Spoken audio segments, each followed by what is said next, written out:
Nikki speaking from Clumsy Cat Grooming Melbourne. I started to do a mat removal on the armpit and came into my mind, not too many people show how to do a mat removal. So there is a matting here. I already started to do the mat removal, but came into my mind I want to show it to you guys.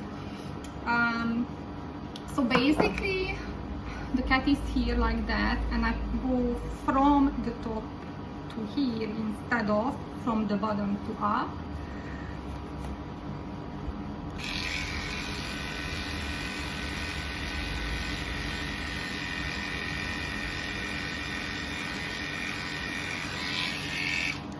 And that's it.